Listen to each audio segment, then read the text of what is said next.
candidatures ayant déjà été prises.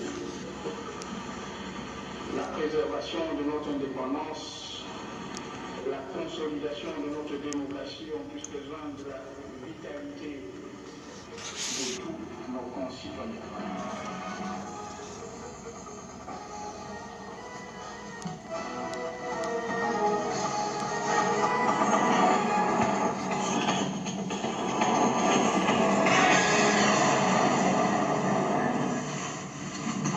Mesdames et messieurs, bonsoir. Plusieurs quartiers de Kinshasa sont rendus inaccessibles du fait des mauvais états des routes. C'est le cas du quartier Kimbondo Télécom à Mongafula, à Limbasalongo et à Kimonza. La cité de Kimonza, elle, est coupée par une tête d'érosion monstre. Dans ce journal, dossier complet avec Yolande Voka et Oscar Malkaïch. Nous reviendrons également sur les dégâts occasionnés par les dernières pluies.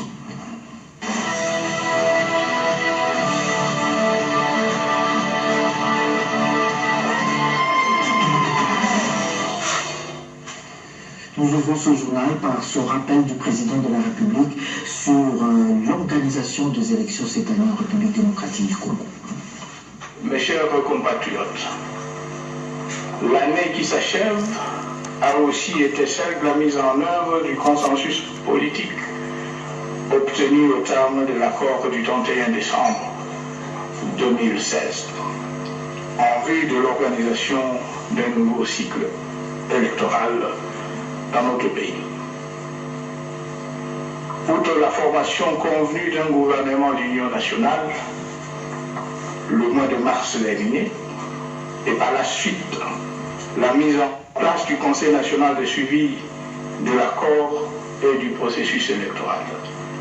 Je voudrais saluer le travail des titans abattu par la Commission électorale nationale indépendante dans la révision du fichier électoral.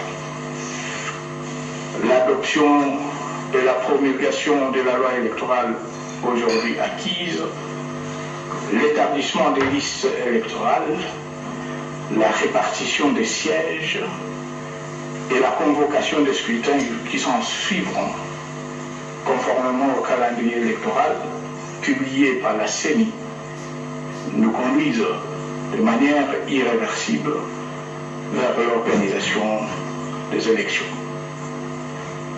Ce processus relevant de la souveraineté nationale et son financement étant totalement pris en charge par le gouvernement de la République. Je vous invite à vous en approprier et à assumer ainsi à travers cet acte l'exercice de votre droit à l'autodétermination. J'en appelle à cet effet à la vigilance de tous et à l'engagement de chacun afin de barrer la route à tous ceux qui, sans y croire, s'étant servis du prétexte des élections depuis quelques années, seraient tentés aujourd'hui de recourir à la violence pour interrompre le processus démocratique en cours et plonger le pays dans l'inconnu.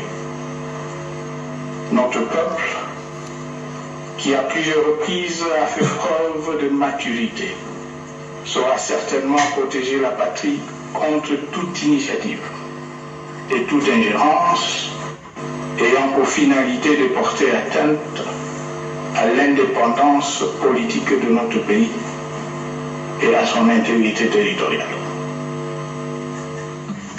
Le christianisme à l'épreuve des défis sociopolitiques de la région de Grand Lac, c'est le titre d'un ouvrage qui vient de sortir de librairie. C'est aussi cela que la rédaction a consacré à ce dossier. Dossier de la rédaction. La société savante congolaise vient d'être honorée par le vernissage d'un livre intitulé « Le christianisme à l'épreuve des défis sociopolitiques de la région des Grands Lacs africains ». Ce livre est écrit par un prêtre catholique. Il s'appelle l'abbé Claude de Sales. On dit de lui être de la nouvelle génération de prêtres qui incarnent la renaissance de la théologie africaine. Cédric Kenina, vous avez vu le livre, pouvez-vous nous en dire plus? Ce samedi 13 janvier 2018 est fait la crème théologique et philosophique de la capitale s'est donné rendez-vous au sanctuaire du CEPAS, dans la salle Père Léon de Saint-Moulin, où s'effectuait le vernissage du livre intitulé « Et christianisme à l'épreuve des défis sociopolitiques de la région du Grand Lac ».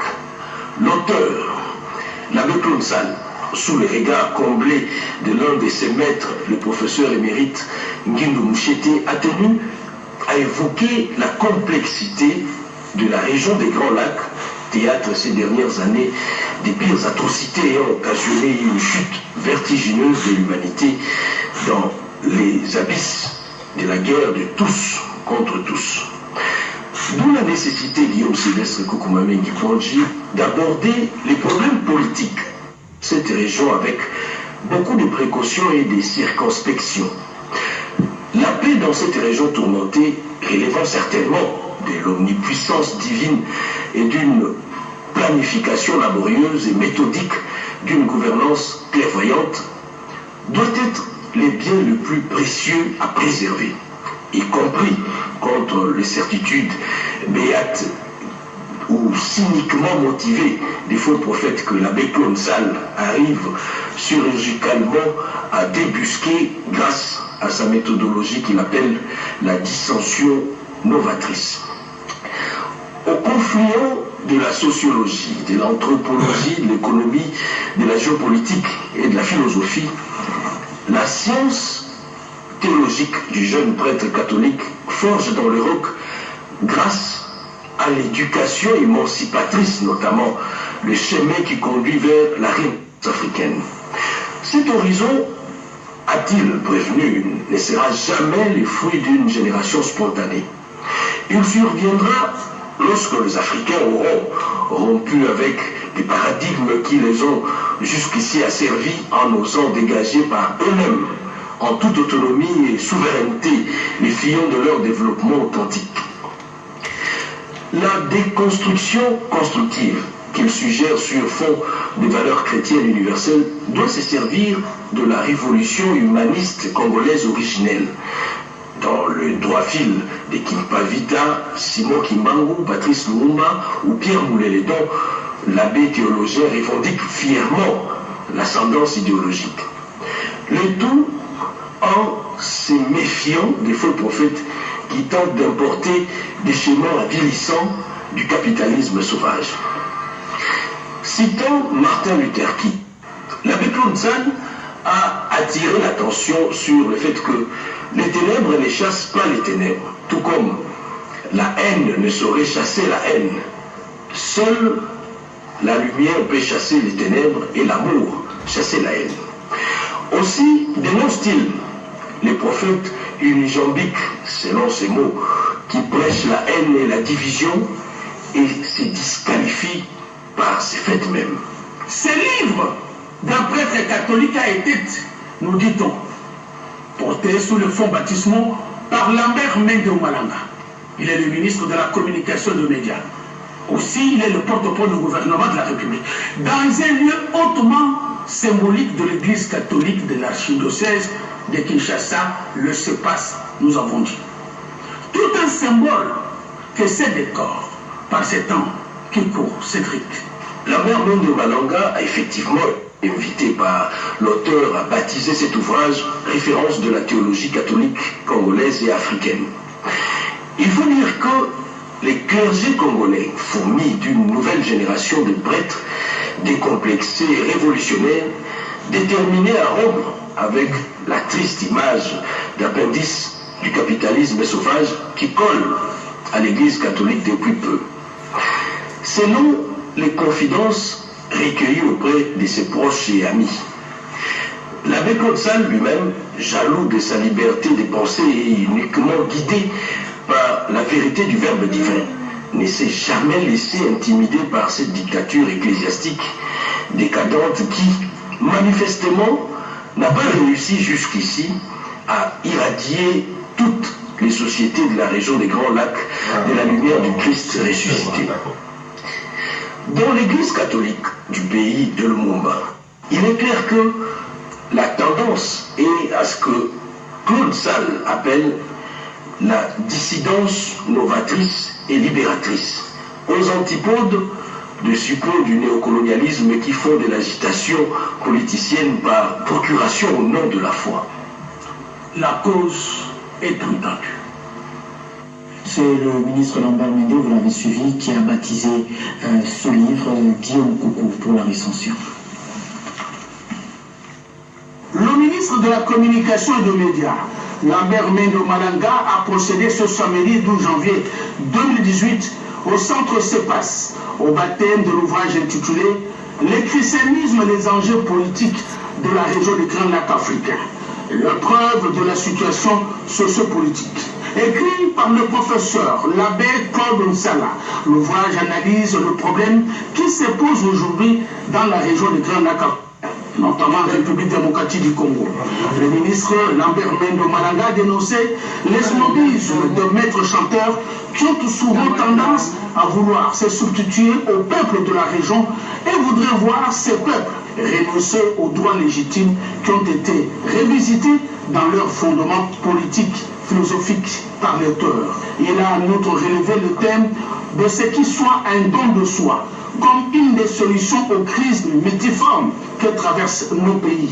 Le ministre Lambert Mende Malanga a également stigmatisé l'ordre international qu'il a qualifié de inique et cynique et qui revient sans se cacher, a-t-il déclaré, utilisant la naïveté, la boulimie et les ambitions de certaines personnes pour mettre les grappins sur nos sociétés. Il a affirmé qu'il est venu encourager l'auteur et poursuivre la dissidence novatrice et l'œuvre de construction, ensemble de pièges dans lequel les sociétés de la région des Grands Lacs africains sont maintenues depuis des indépendances. Je suis agréablement surpris par le contenu de cet ouvrage de l'abbé Claude Sala, auquel il m'a été demandé de présider au vernissage. Je dois dire que j'ai eu quelques hésitations au départ, mais à entendre les lecteurs qui nous l'ont décrit, parce que c'est tout de même une brique dont j'aurais besoin de quelques jours pour être sûr de le parcourir complètement. Il s'agit d'idées qui tiennent compte de la réalité de la situation dans la région des Grands Lacs et dans ce pays qui est le nôtre, la République démocratique du Congo, en ce moment où notre communauté est traversée par diverses politiques sur les relations intracommunautaires, intercommunautaires, les relations régionales, notre rapport au monde.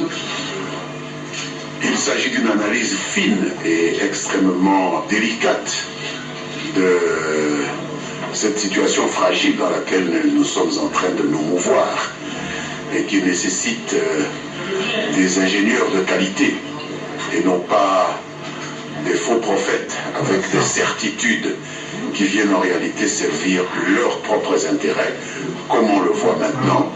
Et donc ce sont des contributions à la compréhension et à la recherche des solutions holistiques, comme l'a dit l'un des professeurs lecteurs de l'ouvrage, aux problèmes multiformes que connaissent nos sociétés dans la région des Grands Lacs. Afin de se penser de manière autonome et libératrice. Après Ikebe Kokolo et Gungu, la flotte fluviale congolaise vient de s'enrichir d'une nouvelle unité. Il s'agit du MB Lakasso. Ce bateau va bien naturellement naviguer sur le fleuve Congo pour inaugurer une randonnée a eu lieu sur le fleuve et le vice-premier ministre José Makila des Transports et Voies de Communication en a profité pour baliser ce grand boulevard.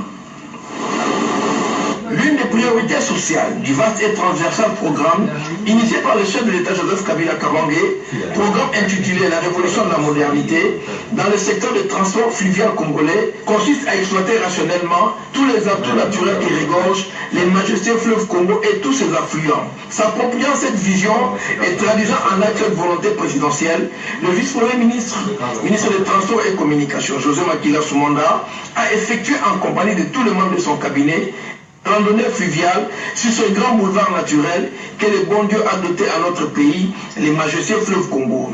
Itinérance fluviale organisée à l'occasion de la double cérémonie, d'échange de vœux et de l'inauguration officielle d'une nouvelle unité fluviale flottante, les MB Lakasso.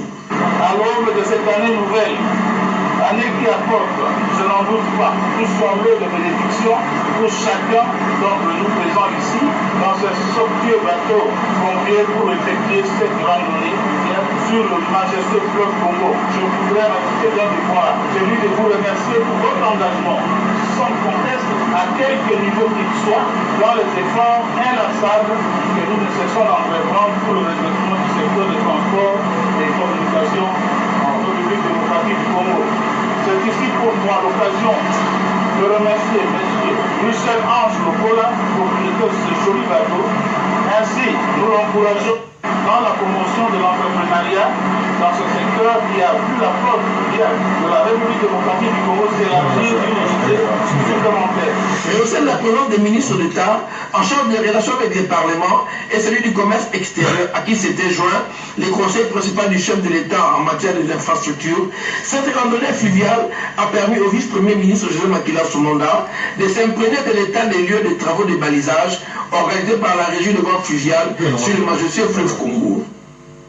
Et puis au niveau de la défense, plusieurs responsables militaires et civils ont suivi une formation sur la stratégie sécuritaire. C'était à la faveur d'un séminaire régional qui a eu lieu à Kinshasa et plus précisément au collège de hautes études de stratégie et de défense Félix Zaloumedi.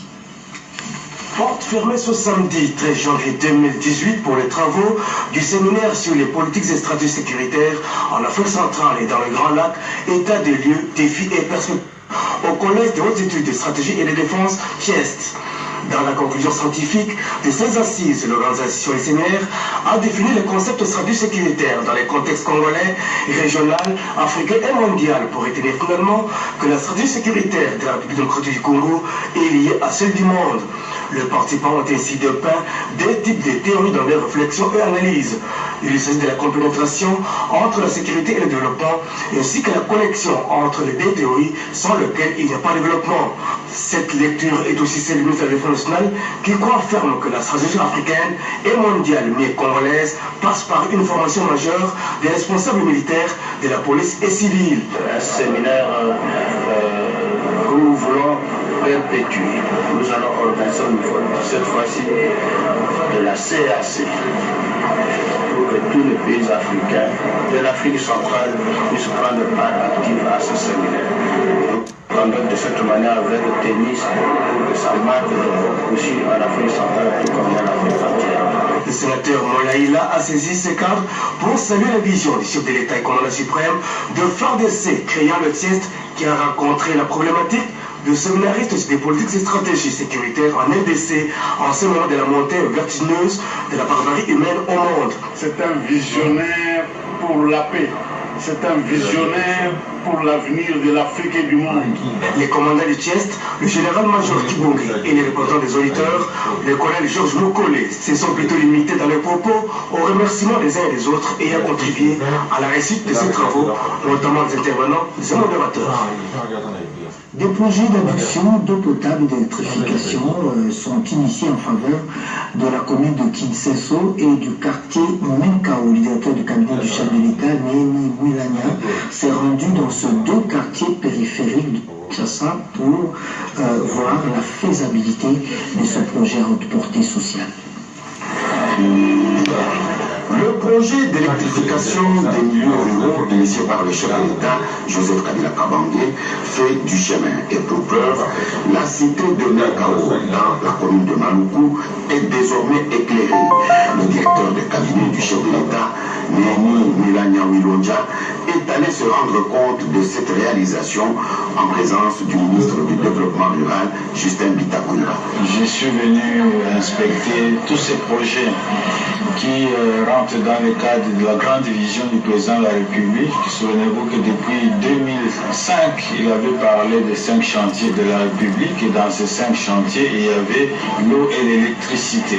Mais en même temps, vous savez qu'il est un grand partisan de modernisation de nos villages. Et c'est dans le cadre de ce programme Il a confié une mission au ministre du Développement rural de pouvoir, n'est-ce pas, commencer par des expériences pilotes, d'abord, de l'électrification de nos milieux ruraux, pour étendre ces expériences pratiquement dans toute notre paysannerie. Et quand l'inspecteur vient vous inspecter pour essayer de valider la qualité du travail, vous n'avez rien à dire.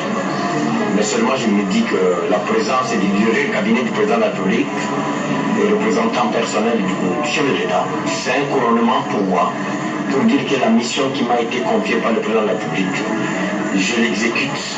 De l'électrification rurale à l'hydraulique rurale, il n'y a qu'un pas à franchir, du fait que les deux projets concourent au bien-être de la population rurale pour son développement.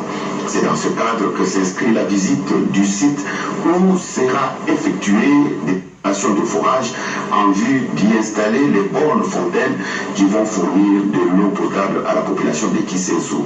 Le directeur de cabinet du chef de l'État, Némi Mulanya Wilonja, a salué la promptitude des deux membres du gouvernement, à savoir le ministre d'État en charge du budget, Pierre Kangoudia, et le ministre du Développement rural, Justin Bitakura, dans la réalisation de ce projet. Le chef de l'État, c'est quelqu'un qui reste attaché à la population, et la population, surtout la plus reculée, qui a toujours le sentiment d'être abandonnée.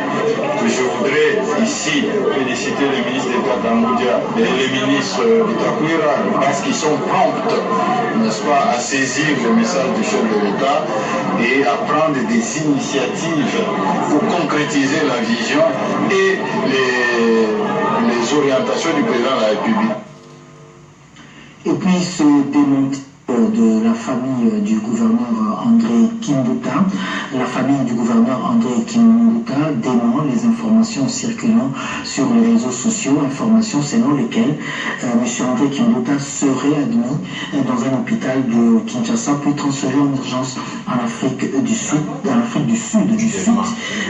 AVC. Il s'agit d'un canular, précise la famille Kimbuta, canular de mauvais goût, car M. André Kimbuta se porte bien et n'a jamais été admis dans un hôpital de Kinshasa ni évacué d'urgence à l'étranger. Les Kinois l'ont vu circuler les rues de Kinshasa pour consoler les compatriotes affligés par les dernières pluies diluviennes. C'est une précision qui nous vient de la famille du gouverneur de la ville de Kinshasa, André Kimbuta. Le gouverneur de l'Équateur, lui, a été fêté par le sien à la faveur de sa nouvelle épouse à la tête de cette province.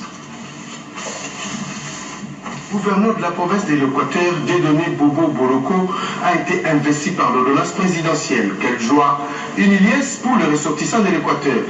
Non seulement de Mbandaka, mais de toute la province, mais aussi et surtout celle de Kinshasa, au nombre desquels le ministre d'État en charge des relations avec le Parlement, Jean-Pierre Lissanga Bouanga, qui a offert un accueil chaleureux à ces nouveaux leaderships de l'Équateur. De l'aéroport où l'atterri jusqu'à New Plaza, une foule nombreuse qui accueille ce gouverneur, dont ils ont tous les espoirs pour le bien-être des Équatoriens. Un réel plaisir. C'est la joie, jour de joie. Notre frère Dieudonné est devenu gouverneur. On pensait que c'était un rêve, mais aujourd'hui, c'est devenu une réalité. Nous remercions le Seigneur qui a créé les cieux et la terre, qui a permis que nous puissions nous retrouver aujourd'hui. Nous remercions le gouvernement de la République. Nous remercions le président de la République, Joseph Kabila Kabange, pour avoir respecté la voix du peuple. Nous devons investir pour que l'Équateur soit développé.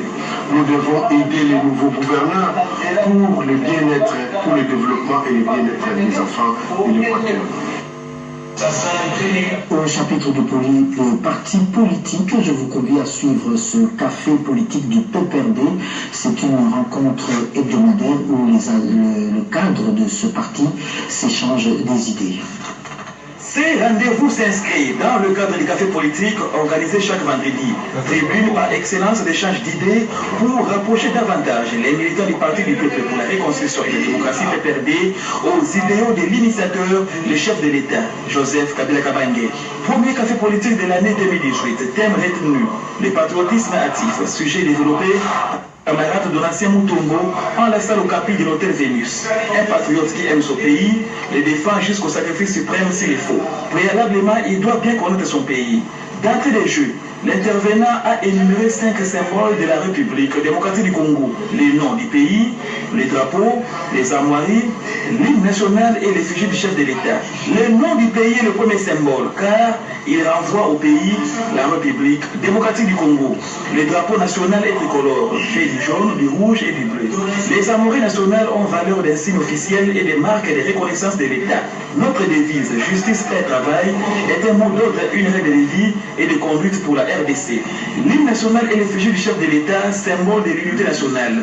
Le chef de l'État est président de tous. Pour sa part, le secrétaire général, Henri Movasakani, avec à ses côtés ses 2 adjoints, Maître Célestin Tounayaka Sende et Micheline Koulumba, a présenté ses vœux aux habitués du politique pour cette nouvelle année.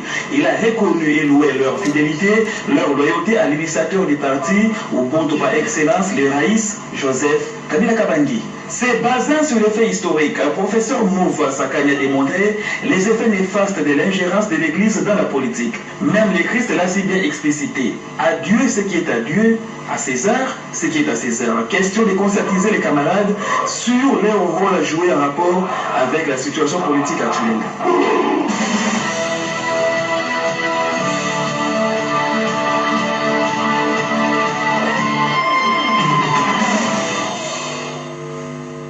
Le temps fort de l'actualité ayant marqué la semaine avec Edith Tchala. Décision du président de la République, Joseph Kabila Kabange, la semaine qui s'est achevée, s'est ouverte sur 2 jours de deuil national pour garder une pensée pieuse en mémoire des compatriotes qui ont perdu la vie lors des pluies de la nuit du 3 au 4 janvier 2018. Le premier Bruno Chibalanzenze a effectué une descente sur le terrain pour se rendre personnellement compte de l'étendue des dégâts de cette pluie et assurer les victimes de la volonté inébranlable du gouvernement de les soutenir. Devant une nappe de bouteilles étalée à perte de vue sur les rivières de Kinshasa à certains endroits, la nécessité d'une intervention urgente du gouvernement pour curer les lits des rivières s'est imposée. Le ministre de l'Urbanisme et Habitat, Joseph Kokonyangi, et de l'Aménagement du territoire et rénovation de la ville, Félix Kabange-Moundi, a montré le malheureux constat. À ces victimes, le vice-premier ministre de l'Intérieur et Sécurité, Emmanuel Ramazan Tchadari, à la tête d'une importante délégation gouvernementale, a apporté vivre et non-vivre pour soulager autant que faire se peut la souffrance de ces infortunés. C'est dans ce contexte sinistre que l'épidémie du choléra a choisi de méduser Kinshasa. Le ministre de la Santé publique, Oli Ilunga Kalenga, s'est rendu au Kanluka, dans la commune de Galiema, où le premier cas du choléra a été recensé. Il faut circonscrire l'épidémie, la décision est prise, mais elle requiert le concours. Règles élémentaires d'hygiène à observer sans faille et acheminer tout cas de diarrhée le plus rapidement possible au centre de santé le plus proche pour diagnostic et orientation utile. Les cas militaires dans la ville de Kinshasa sont aux prises avec les spoliateurs et hontés. Le ministre des Affaires foncières et celui de la Défense nationale et anciens combattants se sont concertés au courant de la semaine pour peaufiner une stratégie efficace à la lumière des rapports des commissions mises en place afin de stopper ces chancres. Au procès des présumés terroristes comme Milan Sapo, branche de Kinshasa, les choses sérieuses ont commencé. L'analyse du fond va permettre à certains mensonges de voler à l'éclat et révéler au grand jour certaines vérités. Ben Chimanga, tristement célèbre, a répondu aux questions du ministère public. Lui et ses co-accusés, en tout cas pour les 3 premiers, ils ont choisi de voter en touche. Pendant ce temps, le ministre de la Défense nationale, ancien combattant et réinsertion à Tamatab de Mougodi, a procédé à l'ouverture de la session spéciale au Collège de hautes études de stratégie et de défense et du séminaire régional sur les thèmes politiques et stratégiques en Afrique centrale et dans les Grands Lacs. Des activités qui s'inscrivent dans la logique du collège de former les hauts cadres devant assurer la promotion de la paix et de la sécurité. 3 officiers généraux et supérieurs des nationalités centrafricaines ont été appréhendés à Bungu dans le Haut-Tuélé. Les forces armées de la République démocratique du Congo ont mis la main sur ces anti-Balaka qui étaient à la tête d'une colonne responsable des massacres en Centrafrique, parmi lesquels ceux d'une dizaine de casques bleus marocains. Le gouverneur du Haut-Tuélé, Jean-Pierre Lola Kisanga, les a reçus à Isiro avant qu'il n'embarque pour Kinshasa. À la Commission électorale nationale indépendante, pour terminer, le président Corneille Nangaa s'est lancé dans la campagne de sensibilisation sur la machine à voter. C'était à l'école de formation électorale en Afrique centrale qu'il a, devant les étudiants en master en gestion de cycle électoral, à la suite de son intervention sur le thème démocratie et élection, présenté la machine à voter.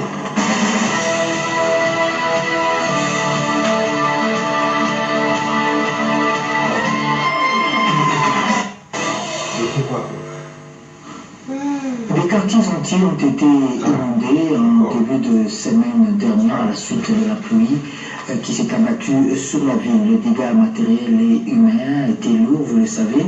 Et la semaine dernière, le journal du dimanche a consacré une grande partie de son édition à cette intempérie. Nous revenons encore une fois de plus à ces pluies qui ont endeuillé le pays. Voyez à quoi ressemblent la plupart des quartiers de notre belle capitale Kinshasa après la pluie. Les maisons et les rues sont inondées et les flaques d'eau sont partout. Nous sommes ici à limiter un quartier résidentiel de la capitale. C'est pas encore le pire ici. Le pire, c'est dans des agglomérations construites tout au long des grandes rivières qui traversent la capitale telles que Kalamou et Njili. Des quartiers entiers sont souvent engloutis pendant de longues heures, laissant derrière d'énormes dégâts matériels et parfois des dégâts humains. On se souviendra que c'est récemment le Premier ministre Bruno Djibala a fait la ronde de Kinshasa pour coûter les dégâts causés par la pluie qui s'est abattue sur la capitale dans la nuit du 16 novembre. C'est depuis de longues années que cette situation perdure. Mais à qui la faute si Kinshasa est toujours inondée comme c'est le cas aujourd'hui?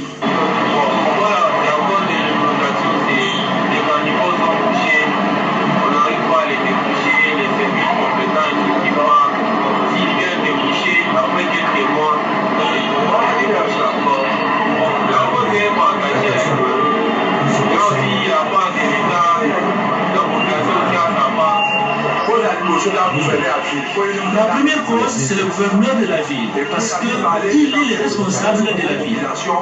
La deuxième cause, c'est la population elle-même qui ne sait pas se prendre en charge. Le gouverneur devrait instruire le bourgmestre fera de même au chef de quartier, le chef de quartier au chef de ville, pour veiller à ce que le caniveau soit toujours curé et propre. À l'époque de Kabila le Père, il y avait le suivant. Mais aujourd'hui, la population jette les immondices dans les caniveaux parce qu'elle sait qu'il n'y a pas de sanctions. Nous avons constaté dans cette enquête que les caniveaux, les collecteurs d'eau n'existent plus à Kinshasa. Ils sont tout simplement bouchés. La population elle-même ne sait pas faire la différence entre la décharge publique d'ordures et caniveau d'évacuation d'eau. On y jette tout. Sachets, ordures, vieux habits et toutes les politiques ménagères. La population doit prendre conscience pour ne pas jeter la poubelle dans des caniveaux. Parfois, les gens manquent de compréhension lorsqu'ils reprochent à quelqu'un de ne pas jeter la poubelle dans des caniveaux. Mais il va vous dire si c'est toi qui vas arranger ces pays. Les caniveaux sont bouchés. Lorsque les gens viennent travailler là-dessus, ils laissent à côté. Après quelques temps, tout va retomber dans les caniveaux.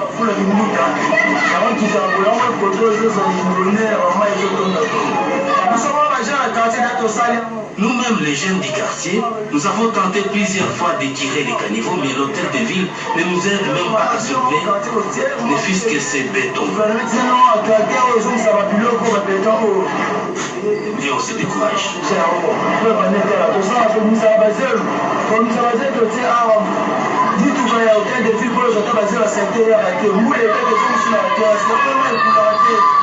Encore une fois, tous les acteurs sociaux doivent être appelés à la rescousse pour sensibiliser la population quinoise sur la nécessité de maintenir en bon état le système d'évacuation d'eau, de peur d'être inondé chaque jour. Déjà, l'État congolais dépense beaucoup d'argent pour construire des caniveaux, mais que ceux-ci ne soient pas transformés en poubelles comme c'est le cas aujourd'hui. De Kinshasa, je vous le disais en liminaire de ce journal, plusieurs quartiers donc sont rendus inaccessibles du fait des mauvais états des routes. C'est le cas du quartier Kimbondo Télécom dans la commune de Ngalema, du quartier situé à la hauteur de la polyclinique de la DGC dans la commune de Ngalema, Kimbondo Télécom en Mongafula, et aussi la commune de Lemba au quartier Salongo. Yolande Voka et Oscar Mbal ont eu du mal à rouler sur ces routes, mais ils vous proposent quand même cet état de vie des routes dans un état piteux. Au quartier Kimbondo Télécom, dans la commune de Mongafula, la route portant le même nom abritant l'orphelinat Maman Coco, principale voie d'accès dans cette partie de la ville, accuse un état de délabrement très avancé. Si l'on y prend garde, le quartier Kimbondo risque de se couper du reste de la ville. Les dernières pluies diluviennes ont aggravé la situation. Les transporteurs et autres du quartier monte un créneau et lance un SOS. Malgré que nous avons travaillé beaucoup avec des sacs, de tous ces choses comme ça, nous avons fait un travail avec des centaines, avec tous les gens qui nous ont collaboré aussi. Les mêmes Congolais que pour mettre les sacs, pour analyser et canaliser. Regardez comment c'est devenu maintenant. Situation similaire au quartier Finga, dans la commune de Ngaliema. Nous sommes à l'arrêt de bus communément appelé DGC. La route Matadi, à son croisement avec l'avenue Nswala, menant vers le quartier Pompage, Mazal et Mboudi, constitue aujourd'hui un lieu de rendez-vous pour les usagers de la route. Des embouteillages monstres s'observent à cet endroit, avec pour conséquence des vols d'appareils et d'autres biens de valeur. Les conducteurs font face à des nids de poules et sont obligés de ralentir. On se croirait à un champ de tir après une pluie de obus, laissant derrière elle des trous, à en croire le conducteur. En fait, moi j'avais à dire, enseignement de demander à nos autorités de pouvoir un peu avoir ce problème. C'est daté. C'est vraiment daté. Ça fait pour faire un bout de temps que la voie est tellement délabrée, mais il n'y a personne qui vient pour réhabiliter au moins la route. Un joueur qui a demandé à l'État congolais de s'occuper de la commune d'Ngalema. Il y a d'abord absence de parking. Les eaux de pluie sont en train de créer de petites érosions.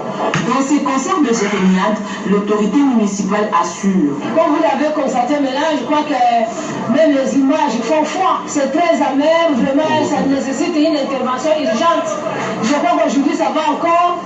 Les véhicules commencent un peu à passer, mais il y a 2-3 jours, c'était pratiquement impossible. La route est vraiment un total délabrement. En attendant, la population de ce coin de la capitale attend l'intervention du gouvernement pour une solution durable. La cité de Kimwenza se retrouve dans la même situation. Elle est coupée du reste de la ville de Kinshasa du fait d'une tête d'érosion monstre qui la menace. Difficile d'accéder au célèbre lycée de Kimwenza ou encore à l'université où les étudiants ont du mal à atteindre leurs auditoires. Constat de Médard Bouyal Mongal. Depuis plus d'une année, des habitants du plateau de professeurs à l'université de Kinshasa et ceux du quartier Kindélé dans la commune de Mongafula vivent un véritable calvaire pour atteindre la mission catholique de Kimwenza. Et pour cause, un trou béant s'est creusé entre l'université de Kinshasa et l'université Loyola au Congo, ULC. Ce fossé a emporté près d'une cinquantaine de maisons, provoquant ici un désastre auprès des anciens propriétaires sur ces sites, perturbant ici l'environnement.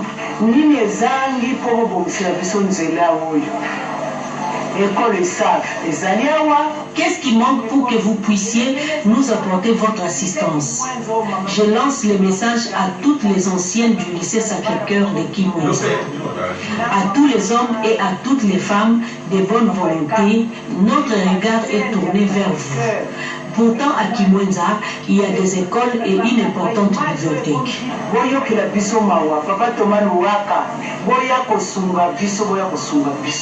De part et d'autre, relier Kimwenza à l'université de Kinshasa ou au Rongwengaba ressemble à un chemin de croix avec beaucoup de détours sur le parcours. Les universités situées sur les collines voisines subissent aussi les effets pervers de cette situation. L'accès à l'université nous est difficile. Que nos étudiants et nos professeurs continuent de venir ici en moto, c'est ridicule pour une université qui promet et qui développe vraiment une grande valeur pour notre pays. Nous ne demandons pas mieux que la route, que l'accès à l'université soit facile. Et ça, je pense que le gouvernement a des moyens pour le faire et nous lui demandons qu'il mette en œuvre ce moyen pour que très rapidement nous ayons une route qui nous permette d'accéder facilement à notre université et que des gens qui veulent être formés viennent facilement à l'université. C'est cela que nous demandons, au gouvernement, que nous demandons au président de la République, que nous demandons à l'Assemblée. Nous ne demandons pas mieux. Les aliments que nous consommons dans la ville de Kinshasa proviennent ici, de ces côtés de Kimwenza, de la gare où il y a des fermes, et la difficulté d'accéder au site de production et d'écouler les produits est énorme. Ça, c'est une très grande perte. Donc nous eu plus de nourriture si cette route était praticable. La route de Kimwenza est stratégique à plus de titres. Elle relie les sites de production au centre de consommation. Kimwenza abrite aussi un home pour des étudiants de l'université de Kinshasa. Dans un autre chapitre, comment un malade qui se déclare être empoisonné peut être pris en charge au cas où le diagnostic révèle le cas d'empoisonnement. Quels sont les types de prise en charge? L'empoisonnement constitue à ce jour l'un des problèmes de santé les plus récurrents. Plusieurs cas d'intoxication sont détectés auprès des patients qui se présentent d'après les statistiques des centres de santé. Beaucoup en mer, certains arrivent à s'en sortir à travers des soins appropriés. Explication d'un docteur en médecine interne. Il est vrai que par moment, un sujet se plaint d'avoir été empoisonné. Et d'emblée, c'est difficile que vous puissiez avoir les symptômes et les... Parce que généralement, ça évolue à base. Et quelles en sont les causes principales et les effets sur l'organisme humain? Lorsque vous entrez en contact avec des substances toxiques ou des poisons, ça peut endommager ces deux organes qui jouent le rôle métabolique. Et il y a aussi les reins qui permettent l'élimination de ces toxiques. Certains chercheurs ont poussé leurs analyses scientifiques sur la nature des poisons capables de détruire l'organisme humain. Il y a le poison de type animal, il y a le poison de type végétal, il y a le poison de type synthétique également, et il y a donc ce poison qu'on appelle le type aquatique. De type animal, on va parler du poison donc par venin ou de type batracien, c'est-à-dire la peau du batracien qu'on appelle le crapaud également constitue un poison pour l'homme. Le malade à tous les niveaux cherche à guérir de ces cas d'empoisonnement et vont recourir à plusieurs pratiques, dont les recours aux tradipraticiens qui utilisent les nombres incommensurables des plantes. Et là, la phytothérapie peut intervenir pour la prise en charge des malades. Nous recevons beaucoup de gens qui viennent ici, c'est fait soigner le cas d'empoisonnement. Pour connaître que vous êtes empoisonné, vous pouvez prendre seulement un petit verre, tu mets de l'eau là-dedans et tu calmes la salive, tu jettes ça dans l'eau. Quand vous allez voir la salive descend, dites que vous êtes déjà empoisonné. Mais si ça reste et que ça ne descend pas, dites que vous n'êtes pas empoisonné. Nous avons des médicaments applicatoires, nous avons des médicaments oraux, nous avons des médicaments suppositoires, c'est-à-dire dans tous les voies. Et les miels sont des produits naturels, il y a un pouvoir qui se trouve dans les miels. Le charbon de bois est très important plus que le miel. Ça, c'est sur l'ordi. Après 5 années de recherche, le docteur Jean-Claude Roger, diététicien et expert de la moringa, lui aussi, pense avoir mis au point un antipoison curatif comme préventif à travers la plante moringa, qui constitue un matériau de choix pour les multiples expériences des thérapeutiques. La moringa est gorgée d'abord de vitamines, et c'est la plante aux 1000 vertus. Nous avons un produit qui s'appelle Dynatox 4 actions. C'est l'antipoison par excellence. Comme son nom l'indique, c'est le plus puissant antipoison de sa génération. Ces 4 actions vont agir sur les poisons de type molécules de synthèse, l'arsenic, le cyanure, également sur le poison de type végétal. Le poison de type végétal, c'est le poison que les chasseurs d'Afrique utilisent, qui est extrait d'une plante également qui est un dérivé de la toxique botuline. Et ce poison, et l'antipoison que nous avons, intervient également sur le poison de type végétal. Sur le poison de type animal également. Moringa Dynatox, qui est le dernier né, c'est la moringa antipoison. Il a fallu attendre 6 années de recherche et de développement pour mettre sur pied ce produit. Nous avons déjà des résultats probants sur certaines personnes qui voient déjà les effets, puisque c'est des cures en fait qui durent 15 jours. Nos produits ont une certification européenne et française. À ce stade, les analystes poursuivent leurs recherches pour renforcer la mise au point de la thérapie antipoison, que ce soit dans la médecine moderne ou dans les pratiques traditionnelles qui utilisent les plantes ou les pouvoirs ancestraux. L'actualité, c'est aussi cette rencontre de chefs scolaires de Kinshasa qui se sont retrouvés autour du nouveau prophète de la Tchango pour évaluer le premier trimestre et se projeter dans l'avenir sur le chemin qui reste à parcourir avant la fin de l'année scolaire. Les chefs d'établissement et les inspecteurs chefs de pôle de la province éducationnelle Kinshasa-Tchango ont eu une réunion autour de leur prophète d'évaluation à ce début de la deuxième période. Cette réunion a permis aux opérateurs pédagogiques de constater le travail abattu pendant la première période et de donner des orientations pour l'amélioration de la qualité de l'enseignement pendant la période qui suit. Au cours de cette rencontre, il a été constaté que les différentes réformes initiées par le ministère de l'EPSP s'appliquent normalement et les autorités scolaires nommées récemment ont été présentées au cadre de cette juridiction scolaire. C'était une occasion pour les prophètes de recommander à ces interlocuteurs le respect du calendrier scolaire et de cesser de renvoyer les élèves pour non-paiement de frais scolaires. Les chefs d'établissement venaient de me rassurer qu'ils vont encore multiplier les efforts en fait que le deuxième trimestre qui est coté à 78% soit coté à 85%. Le prophète a également informé les gestionnaires d'école sur le recouvrement prochain de frais de bulletin qui se fera par Orange Money. L'année 2018 étant une année électorale, le prophète de Kinshasa a strictement interdit aux chefs d'établissement scolaire de prêter leur espace scolaire aux autorités politiques. Dans le secteur de l'enseignement toujours, les nouveaux responsables récemment promus de la province du Congo ont été fêtés par les leurs. C'est un plébiscite, une ascension fulgurante des filles et fils du Congo, surtout dans le secteur de l'enseignement primaire, secondaire et professionnel, socle même du développement. Certains ont été promus comme prophètes et d'autres sous-prophètes. Un motif de joie qui a vu le ressortissant du Congo vivant à Kinshasa s'est retrouvé autour de l'un de leurs, le député national Jonathan Bialoussouka, l'un des artisans du développement de cette province. L'élu du peuple en a profité pour appeler les Congolais à se ranger derrière la paix et non la violence, tout en remerciant le ministre de l'enseignement primaire, secondaire et professionnel Gaston Moussemena et le gouverneur de la ville de Kinshasa pour la confiance placée en ces produits intellectuels du Congo. Nous sommes venus nous associer à la joie de nos lauréats promis dans le secteur de l'enseignement primaire, secondaire et professionnel de la ville de Kinshasa, où 7 Congolais ont été nommés sous-prophètes, un Congolais prophète, un Congolais PP et beaucoup d'autres comme passe et inspecteurs de poule.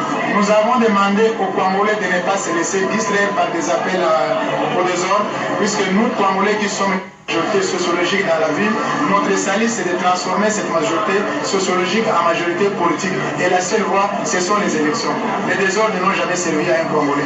A noter par ailleurs que cette cérémonie a connu la participation de la ministre du Genre, Enfants et Famille, Chantal Safoulou Possa, notable également de ces coins du pays. Et puis ce dimanche à la paroisse Saint-Albert de Kinshasa, une messe a été dite, messe au cours de laquelle 2 frères de la congrégation de frères des écoles chrétiennes ont émis leur vœu perpétuel. 2 frères de la congrégation des frères des écoles chrétiennes La Salienne ont renouvelé aujourd'hui devant Dieu leur vœu perpétuel pour servir Dieu et les pauvres à travers l'enseignement durant toute leur vie. Il s'agit des frères Cédric et Norbert. C'était au cours d'un culte solennel célébré par Monseigneur Bafouille Ntoni Donancien à la paroisse Saint-Albert à ma campagne. Monseigneur Donancien Bafouille Ntoni a tiré sa prédication des 2 livres, celui de Samuel au chapitre 3 et du livre de Jean au chapitre 1. Ces 2 livres nous parlent de la paix de Dieu, à les suivre et à les servir. Chers frères et sœurs, notre dévotion est dans ce jour inoubliable. La paix au ventre, la crainte au cœur et l'espèce aux yeux ne nous laisse pas indifférents de notre soutien sur tous les plans. Nous devons être à l'écoute de Dieu pour comprendre ce que Dieu veut que nous fassions. Il en est de même pour les frères Cédric et Norbert qui ont reçu l'appel de Dieu et ont compris qu'ils doivent être au service des créateurs et du peuple de Dieu. En renouvelant leur vœu aujourd'hui, ils prennent l'engagement de servir Dieu toute leur vie et de se mettre au service des dominus en contribuant à leur éducation à l'image de leur saint patron, Saint Jean-Baptiste de la Salle, qui a consacré sa vie aux plus pauvres et à l'éducation de la jeunesse. C'était un reportage Anastasie Dondo avec Rodé Panda. Nous allons voir ce qui se passe à l'église du Christ au Congo, où les leaders de la communauté baptiste ont été formés à la planification et au développement. Cet atelier de renforcement des capacités organisé par la communauté baptiste au Congo du 11 au 12 janvier 2018 sous le leadership de son représentant légal, le pasteur fidèle Bavulintin Senga, à l'intention des leaders de la SEBCO, précisément des enseignants et pasteurs des églises locales, est une première. Il vise le développement de la SEBCO et de tous ses fidèles. Pour éviter les statu quo, ils sont appelés à renouveler les connaissances et restructurer les organes. Vieille Église, née depuis 1878, en plus de l'évangélisation, la communauté baptiste dans le monde et en RDC en particulier a enregistré de réalisations socio-économiques à son actif, mais beaucoup reste encore à faire. L'atelier que nous venons d'organiser, c'est un atelier de renforcement des capacités de tous les leaders de la communauté. Depuis 1878, c'est pour nous un premier essai, mais ça ne sera pas le dernier. La vision de 2018 tirée de Deutéronome 1:6 qui déclare « Vous avez assez demeuré dans cette montagne » est le fondement de cet atelier qui a permis l'exploitation de quelques autres sous-thèmes tels que la planification qui est un élément très capital dans le processus de développement. Quelques domaines de la vie ont été identifiés lors des travaux en atelier et proposé des solutions. Un autre moment fort et émouvant, c'est la dédicace de la Jeep achetée à partir de l'Allemagne, fruit des cotisations des fidèles de la SEBCO de la RDC. C'est un rêve matérialisé. Quand la manne César déclare Josué 5:12, c'est sous cette idée que ce qu'il est baptisé et consacré à l'œuvre de Dieu pour l'essor et l'expansion de son œuvre par l'évangélisation. Comme les enfants d'Israël au Canaan, les fidèles de la SEBCO ont su se prendre en charge. Comme la main du Seigneur nous a fait prospérer et nous a permis, par sa grâce et sa puissance, d'acheter ce véhicule, fruit des offrandes des fidèles de la SEBCO, qui sera mise à la disposition de la communauté tout entière. Nous lui dédions maintenant cet engin. Prière du secrétaire général adjoint de la SEBCO et celle de toute l'Assemblée présente à la cérémonie avant la remise de la clé de contact au chauffeur-conducteur qui en a fait la démonstration à la satisfaction de tous. À l'église kimbanguiste, on s'apprête à célébrer le centenaire de naissance de son éminence Diangenda Kuntima. En attendant la manifestation prévue à Kamba au mois de mars prochain, la jeunesse de Kimbanguiste a organisé une matinée scientifique pour mieux connaître les enseignements de Diangenda Kuntima, le premier chef spirituel de l'église kimbanguiste. L'Union de la jeunesse kimbanguiste affûte les armes pour mener à bon port les manifestations relatives au centenaire de la naissance de Joseph Diangenda Kuntima, premier chef spirituel et représentant légal de l'église kimbanguiste. Prévu en Kamba, la Nouvelle-Jérusalem, en date du 22 mars courant, voilà qui justifie l'organisation de la conférence débat portée sur les thèmes « Quelle jeunesse pour le développement intégral de tout homme et de tout l'homme à la lumière des enseignements de Papa Diangenda Kuntima ». Pour ce faire, 3 orateurs se sont succédés à la tribune. Maître Rémi Lukunku, vice-président général de l'UJIKI, a martelé sur la vie religieuse du bâtisseur de l'église kimbanguiste dont les œuvres ont prouvé à suffisance son appartenance à pour le professeur Abraham Silmwanga, Marien Ngwabi de Brazzaville. Ce dernier a focalisé son exposé sur la personne, la vision et l'objectif de Papa Diangenda Kuntima pour le développement durable pour un monde meilleur. Le troisième et dernier exposant, le professeur Missa Djondo de Marien Ngwabi, Sa communication a gravité autour des réalisations de celui dont les centenaires pointent à l'horizon. Il nous a enseigné à mettre d'abord Dieu devant tout ce que nous avions à faire. Et si nous sommes devenus ce que nous sommes aujourd'hui, c'est à cause du moment des Niena. Nous nous apprêtons à fêter les 100 ans de sa venue au monde. Il est intéressant que nous puissions, par devoir de mémoire, aller vers les plus jeunes et leur expliquer qu'est-ce que nous avons appris de cet homme. L'hôpital général de référence de Ankoro sera reconstruit. Cet hôpital a été tué par un ouragan l'année dernière et l'année de même des écoles de la région qui ont été détruites au passage de cet ouragan. Un convoi humanitaire du chef de l'État est arrivé à Ankoro par bateau et par train. Des milliers de tonnes, de sacs de ciment, des médicaments et de l'argent liquide. C'est l'essentiel de cette assistance humanitaire que le secrétaire général à la solidarité nationale ainsi que le gouverneur de la province de Tanganyika se sont employés à acheminer sur le lieu. Le kit de secours est parti de Lubumbashi et Kalemi par train en passant par Kabalo avant d'atteindre Ankoro, destination finale par bateau. La première des choses, il faudrait remercier le chef de l'État. Nous avons adopté le projet au ministère de l'Action humanitaire et solidarité nationale. Les ministres de tutelle n'a pas hésité. Il a directement confectionné convenablement le projet en question et l'a soumis au gouvernement. Et le gouvernement promptement a répondu. C'est ainsi que le ministre lui-même, qui était empêché, a dépêché le secrétaire général du ministère des Actions humanitaires et solidarité nationale. Ça fait maintenant presque un mois qu'il travaille avec nous. Ce matériel est destiné à la réhabilitation de l'hôpital général de Ankoro. 19 écoles sont concernées. Ma présence aux côtés du gouverneur ce jour ici démontre à suffisance que notre gouvernement tient bon. C'est vraiment en un temps record que l'information nous est parvenue. Elle a été analysée au niveau technique.